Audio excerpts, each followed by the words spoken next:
Okay, 10 minutes to talk about 2 years of work implementing digital preservation. Challenge accepted. Okay, so first I'm going to share a bit of a quick background to the strategy and the roadmaps guiding the implementation of digital preservation at the uni. I'll share a few things, key things we learned. I'll talk about some of the major work we did and what's next as a result.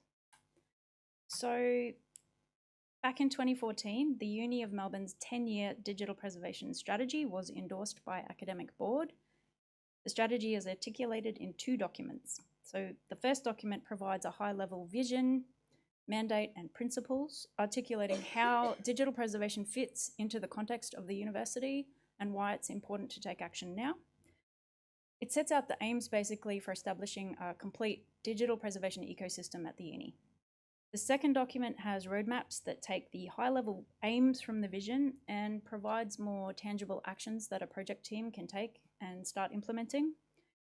So this vision and the roadmaps, they've been developed specifically for the context of a large university and its business needs. So not all of the work that I share today will be applicable, say, for a small archives or a museum implementing digital preservation, but I am hoping that some elements will be widely useful, such as the planning aspect that these 2 documents represent. Having these 2 documents in advance of starting a digital preservation project has been really invaluable, as has that mandate from the academic board who approved this strategy. As well as providing a really clear plan on how to get started, they also provide evidence of that high-level university-approved directive to continue investing in digital preservation. So the strategy has these 4 key areas of focus. Culture considers training, education, and community building. Infrastructure is about the digital archive and the technology required to support people in research practice. So we have some pieces already in place in terms of research infrastructure. We have an institutional repository, collection management systems, an enterprise digital asset management system, but none of these are set up for preservation.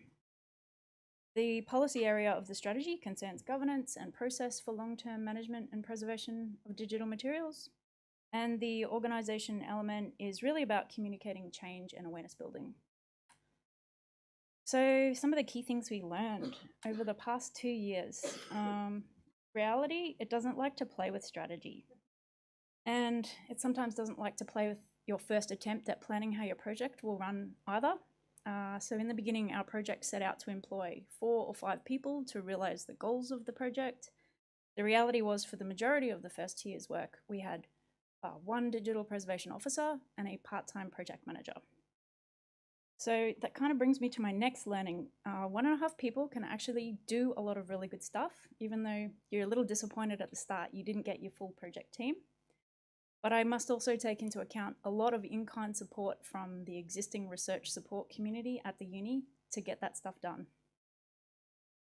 As I touched on earlier, this planning thing, planning and documenting the vision and the roadmaps, the time was really well spent because they can be returned to whenever clarity around purpose is required or when a particular work package doesn't go according to your plan.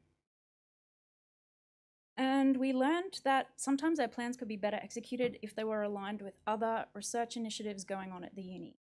As an example, we were able to align some of our goals with those of another research initiative that was targeting improved services and infrastructure for high-scale computing. I think this learning about alignment is one of those more general elements I hoped would be useful in those contexts outside of a university. So through alignment and through collaboration, we've been able to sometimes gain extra resources to help us in terms of both money and people. And we've also been able to spread awareness of what it is we're doing with a much wider pool of stakeholders. So the project, we started phase 1 in March 2016. Some of the major pieces of work we did was this review of research support services. This was basically analysing the organisational capability to support digital preservation and a review of university policy highlighting gaps. We documented 15 research data case studies in various different faculties at the uni. So by understanding how research data are being managed, we were able to inform development of future education plans for preservation. The infrastructure blueprints were mini projects to inform infrastructure planning. So these resulted in a proof of concept for preserving digital theses, and it also enabled a digital archiving pilot for our high-value Germaine Greer collection, which the University of Melbourne Archives are working with. So this collection is really interesting. It includes a lot of born digital material from the 1980s and the 1990s, and has sometimes involved quite a lot of time-consuming digital forensics recovery work. So all of our investigation enabled us to build this business case, using all the evidence we'd gathered to reiterate the need for digital preservation in order to fund phase 2 of the project. So, the plan. The plan was then to move to phase 2 with our evidence and our investigation complete and funding magically approved, but instead we needed to go through a transitionary phase. So we ended up calling this phase 1.5. The steering committee for the project had requested validation and refinement of the business case we had proposed from the university's enterprise architecture team. This feedback from the steering committee was actually really valuable because it led us to engage further experts from our central infrastructure units at the uni, and it has ultimately resulted in a much more robust plan to build this enterprise endorsed solution. So while we were in this transitionary phase, we didn't want work to stop and have to wait for this refinement of the business case. So we focused some work on advocacy and engagement, such as community building with Australasia Preserves, and we were also seeking lots of new ways to connect with our internal research support communities of practice.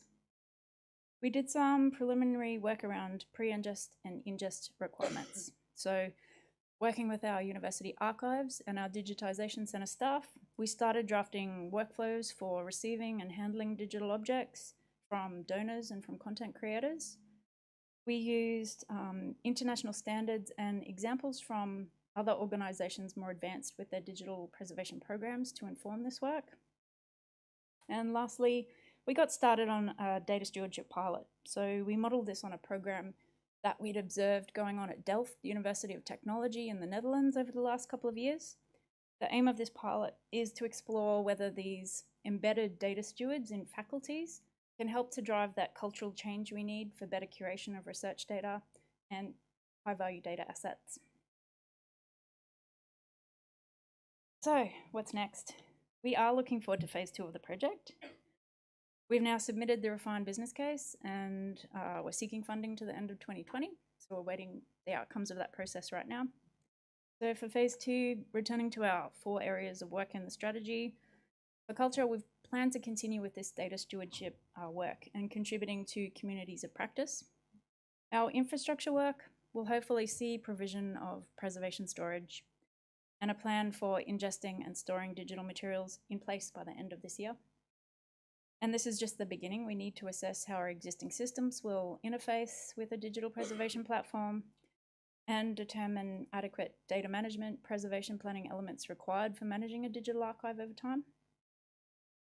So for policy work, we need to work on our digital curation processes. We've set up an appraisal working group to develop appraisal guidelines for research data, university records, cultural collections, and we'll be drawing on in-house expertise and, again, these key resources from the international digital preservation community to help. An organisation, it really requires this implementing change idea, so striving to embed the project outcomes into the business as usual, as Matt was mentioning before. We have some idea of how to do this, but in reality, it's quite challenging. So I think that'll make for a really great future talk as we progress further down this path. That's it. If there's any questions, I'm happy to chat in the break. Thanks.